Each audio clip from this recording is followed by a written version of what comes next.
De pilotage dialogue intermalien initié par le président de la transition sera installé dans ses fonctions ce lundi au palais de Koulouba. Ainsi, les autorités maliennes ont décidé que le linge sale se lavera en famille désormais dans le cadre de la recherche de solutions aux différentes crises qui ont secoué le nord du Mali, que d'escale à l'extérieur du pays, Tamaracet, Ouagadougou, Alger. Le dernier accord en date, l'accord pour la paix et la réconciliation nationale, a été signé ici à Bamako, mais il a fallu près de 9 mois de négociations dans la capitale algérienne pour obtenir ce résultat. Et ce soir, la rédaction a décidé de faire un retour sur ces différents accords obtenus grâce à des interventions étrangères ou des négociations en dehors du pays. Yaya Konati. Elle était partie pour être une date mémorable dans l'histoire du Mali, celle où les Maliens, après cette autre rébellion au nord du pays, avaient décidé de fumer ensemble le calumet de la paix.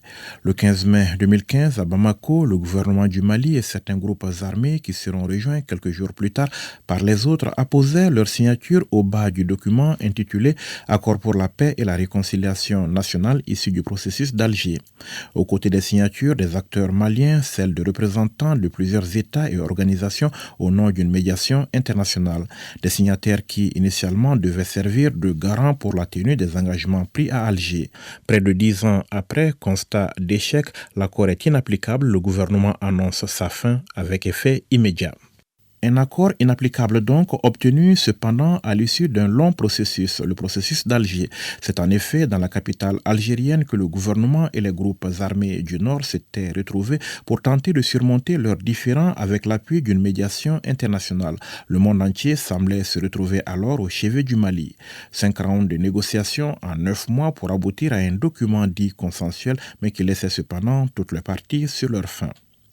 Si l'accord pour la paix et la réconciliation nationale était le dernier compromis en date signé entre les parties maliennes, il faut dire qu'il s'inscrivait dans une longue tradition de rencontres à l'extérieur du pays pour résoudre la crise malienne.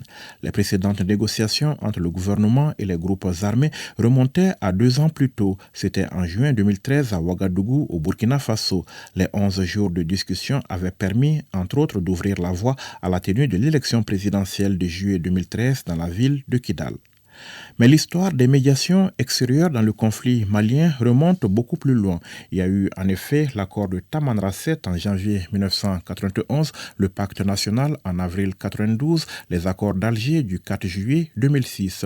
Autant d'arrangements obtenus donc à l'extérieur avec, selon de nombreux observateurs, des conséquences sur l'intégrité du Mali et la souveraineté de l'État malien. Désormais, les autorités maliennes ont donc décidé que le linge sale se lavera en famille et non ailleurs sur la place publique. Ce sera à travers un dialogue intermalien, un dialogue purement national. Annoncé par le président de la transition dans son discours de Nouvel An, cette tribune est censée permettre une appropriation nationale du processus de paix et l'élimination des racines des conflits communautaires et intracommunautaires. La préparation et l'organisation du dit dialogue sont confiées à un comité de pilotage nouvellement désigné à cet effet. C'est dire donc que pour achever le processus de pacification et de réconciliation, le Mali comptera sur ses propres forces, ses ressources internes, mais aussi les mécanismes endogènes qui nous ont toujours permis de gérer les situations conflictuelles. Pays de dialogue, le Mali l'est et le demeure puisque la pratique fait partie de nos valeurs et de notre héritage culturel. D'ailleurs, nos autorités y ont fait recours à plusieurs reprises récemment à la faveur du dialogue national inclusif ou encore des assises nationales de la refondation. Cette fois-ci, il s'agit de marcher ensemble vers une paix définitive, celle qui permettra de bâtir des actions pérennes de développement fondées sur l'unité nationale et le vivre ensemble comme prôné par le président de la transition, chef de l'État, le colonel Assimi Goïta.